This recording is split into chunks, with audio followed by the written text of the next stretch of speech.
My parents spent my entire childhood telling me I would never be anything compared to my sister. At her wedding, my mother called my podcast my little hobby. My father said I never found my purpose. They said it to my face in front of 200 guests. What they forgot was that I was about to give a speech. They thought I would stay quiet like always. My name is Nadia Prescott, I'm 34 years old, and I want to tell you about the night I stood at a microphone in front of 200 people and said everything I had been swallowing for 30 years. But first I need to tell you who I was before that night. Because none of it makes sense unless you understand what it feels like to grow up invisible in your own home. I am the older daughter. My sister Brianna is 3 years younger. From the outside, we probably looked like a normal family. My parents, Gerald and Diane Prescott, 2 daughters, a nice house in a suburb of Charlotte, North Carolina, church on Sundays, family photos on the wall. From the inside, it was a different story entirely. Brianna was gifted in the way that certain children are gifted. Naturally, effortlessly, in ways that made adults stop and take notice. She was beautiful and charming and sharp, the kind of child teachers remembered years later. She won spelling bees. She got perfect grades. She played piano beautifully. Every achievement she had was celebrated loudly in our house, certificates framed on the wall, dinners out to celebrate, phone calls to relatives across the country. I was a different kind of child. Quieter. More internal. My grades were good, but not exceptional. I was creative. I wrote stories, I drew constantly, I spent hours in my room building entire worlds in my notebooks, but none of that translated into the kind of visible achievement my parents understood or valued.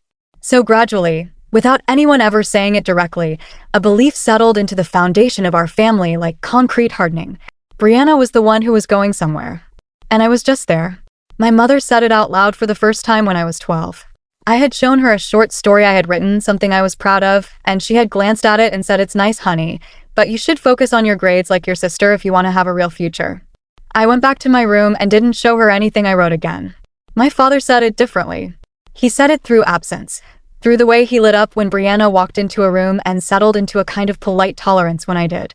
Through the way he attended every one of Brianna's school performances and found reasons to miss mine. Through the way conversations at the dinner table somehow always circled back to what Brianna was doing, what Brianna had achieved, what Brianna's future looked like. By the time I was 16, I had understood the assignment. I was not the daughter they had hoped for. I was the other one. What my parents did not know, what they couldn't have known, because they had never paid enough attention to find out, was what I was quietly becoming. I kept writing. Through high school, through college at UNC Charlotte where I studied communications, through the years after graduation when I worked entry-level jobs during the day and wrote at night. I started a blog, then a newsletter, then a podcast about women navigating family dynamics and self-worth, drawn entirely from my own experience, told through the lens of someone who had spent a lifetime being underestimated. The podcast grew slowly at first, then quickly, then faster than I knew how to process. By the time I was 32, I had 1.4 million subscribers. Brand partnerships. A literary agent. A book deal with a major publisher for a memoir about growing up as the overlooked daughter in a family that had already decided who mattered. My parents knew about the podcast vaguely. My mother listened occasionally and mentioned it at church when it was convenient. My father asked once if it was making real money yet. Neither of them had read the book proposal. Neither of them knew it existed. Brianna, to her credit, had always been decent to me one-on-one. Whatever our parents had done, she had not chosen to be cruel. She was getting married in June to a man named Patrick, a kind and steady accountant from Raleigh, and she had asked me to be her maid of honor. I said yes because I loved my sister, whatever complicated history surrounded us. The wedding was beautiful. 200 guests, a venue outside Charlotte with string lights and white flowers, the kind of June evening that feels like it was designed specifically for photographs. I had prepared a maid of honor speech. A real one, warm, funny, full of genuine love for Brianna. I had spent 2 weeks writing it. What I had not planned was what happened 40 minutes before I was supposed to give it. I was in the bridal suite touching up my makeup when my mother came in. She was flushed with the excitement of the day, and she sat down beside me and took my hand and said in the warm, confiding tone she used when she thought she was being kind, "You know, Nadia, today watching Brianna, I just keep thinking about how different you two turned out. She always had that something special. I hope today makes you proud of her, even if things haven't gone the same way for you." I looked at my mother in the mirror. "What do you mean, the same way?" She patted my hand. "Oh, you know what I mean. Brianna always had direction. A path. You've always been more scattered. But you turned out fine. You have your little podcast." I said nothing. I smiled. I finished my makeup. Then I went and found my father in the hallway. He was straightening his tie, and when he saw me, he smiled the way he always smiled at me. Warm enough, but with that familiar distance behind it, the look of a man tolerating a conversation he hadn't chosen. "Big day," I said. "Big day," he agreed. Then he looked at me with that particular expression I had been seeing my whole life, part pity, part mild disappointment, and said, "You know, I always wondered what you would have been if you'd applied yourself the way Brianna did. You had potential. You just never found your thing." He said it kindly. That was the part that had always been hardest. They never said it with cruelty. They said it with the gentle certainty of people who believed they were simply telling the truth. I nodded. I excused myself.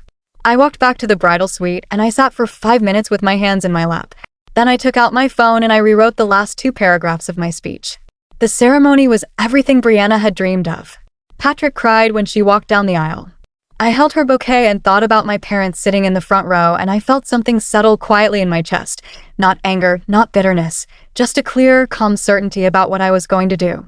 At the reception, after dinner, the best man gave his speech. Then it was my turn. I walked to the microphone. 200 people looked at me. My parents sat at the family table in the front, my mother already smiling the polite, encouraging smile she used for my little things. I started with the warm part. I talked about Brianna with genuine love, her kindness, her loyalty, the way she had always been decent to me even when our family dynamics made it complicated. I made people laugh. I made Brianna cry in a good way. I meant every word. Then I paused. I looked out at the room. Before I close, I said, I want to share something. Because this feels like the right room for it and the right moment. I looked directly at my parents. I grew up being told, in ways both direct and quiet, that I was the other daughter. The scattered one. The one without direction.